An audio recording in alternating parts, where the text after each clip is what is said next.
What's up mga kakanlibak, magandang araw. Ngayong araw ay tara, samahan niyo muna ulit ako at magatiba naman tayo ng saging. Hindi ni kay Lulong Bunjing ulit. Karating nga ni papagaling sa paghatid ng mga estudyante ay nakita nga niya yung tao ni boss. Sabi daw nga ni ay may biyahe daw nga ni ring araw nere. Kaya dali-dali nga namin pinuntahan dito yung mga nagapatiba ng saging at saka yung may mga tiba na ang saging para naman mabilang na natin yun at mahihatid natin sa kalsada. Sayang din kasi nga kitain natin doon sa mga saban na nabenta nila na yun dahil alam niyo naman na hindi naman tayo anak ng kontraktor.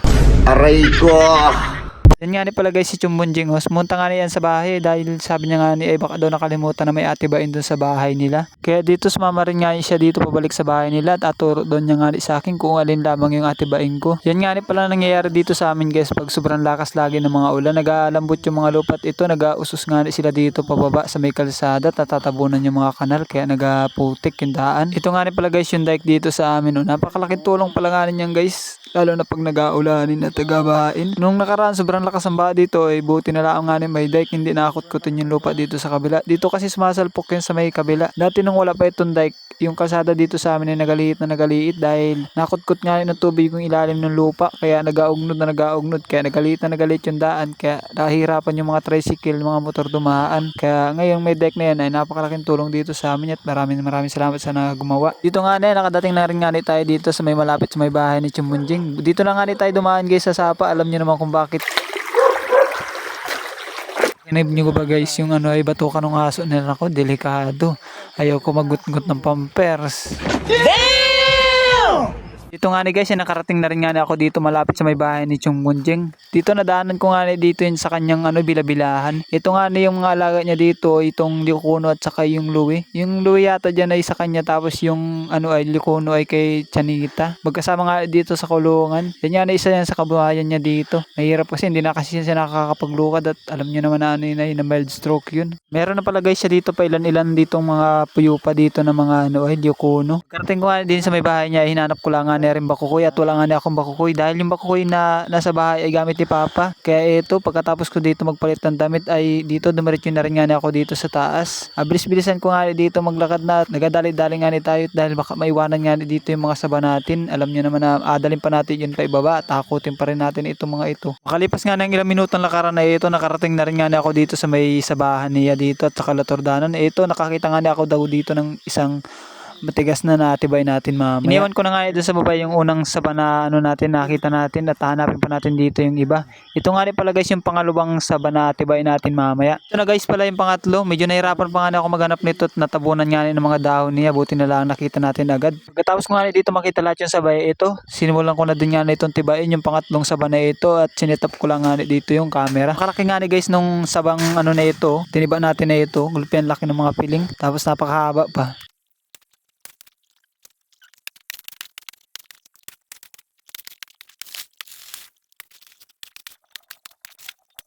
Tapos nga matiba dito yung unang sabay ito. Sinimulan ko na rin nga ng tibay nitong pangalawang sabay na ito. Medyo maliit lang nga nito guys. Tapos medyo manilipis nga yung mga bulo nito. Katiba ko nga dito ng katawan ng sabay ito. Nadagaanan pa nga yung isang suwi ng latordan. Aray ko! Buti na lang nga marunong pang tumayo yung isang suwi ng latordan. Ayaw, di ma! Pagkatapos ko nga dito matibat lang sa akin ito, sinimulan ko na rin nga itong pilingin lahat at saktong-sakto nga dumating na rin nga dito si Chubunjing. Saktong-sakto nga para may kakwentuhan malamang tayo at nang boring naman din magtiba.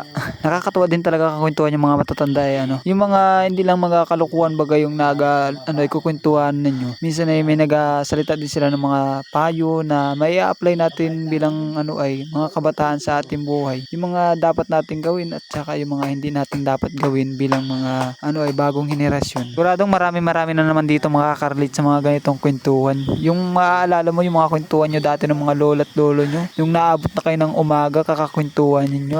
Nakakamiss talaga yung mga ganong araw. Pero bago ang lahat, gusto ko munang i-shoutout ang mga bago nating followers dyan. Shoutout pala kay Idol Angeline Olares from Marinduque. Shoutout din pala kay Idol Raymark Gino from Bukidnon. Shoutout din pala kay Idol Rom Herrick from Negros Oriental. Pagkatapos nga ito mapiling lata ito, sinimulan ko na rin nga ito silid dito sa sako para ito mahakot na rin natin ito pa ibaba.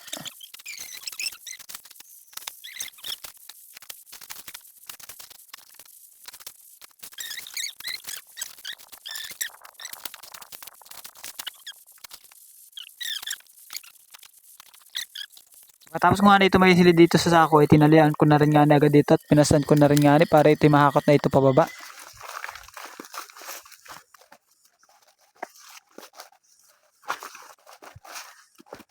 Karating ko nga di sa may bahay ni Chumunjing ay binaba ko nga ni muna ito at may alagay pa nga ni tayo dito dahil may dalawang buhay pa nga ni siya dito na saging. Hindi ko na nga ni binidyo dito yung pagpiling ko ng saging at saka pagsilid din sa sako dahil nagadali-dali na rin nga ni tayo. Ito nga ni pala guys yung mga saging lato. Sobrang puno dito sa feeds. Yung nagadahan-dahan na nga ni ako dito ng lakad pababa at dahil sobrang dulas nga ni ng daan tapos punong-puno pa ng saging yung ating sako dito. Kaya bawat step nga ni naingatan ko dito na baka magkulupong tayo sayang yung mga saging natin baka ma-reject lamang. Awa naman ng Diyos ay nadala naman natin ng maayos dito yung mga saging dito sa may tabi ng kalsada at kakauwi na nga ni tayo at para makatulong naman tayo sa Ilaya. Binalikan ko pa nga ni dito yung aking chinilas so tingnan naman nasira na dahil sa sobrang dulas ng daan. Hindi nga ni kasi pwede ito pang ay bundok kasi madulas itong chinilas na ito at mabilis pati ito masira. Hanggang dito na lang for today's video guys. Maraming salamat sa inyong walang sawang pagsuporta at kung hindi ka pa nakapalo magpalo ka na para naman makapanood mo yung mga nagawa nating mga video.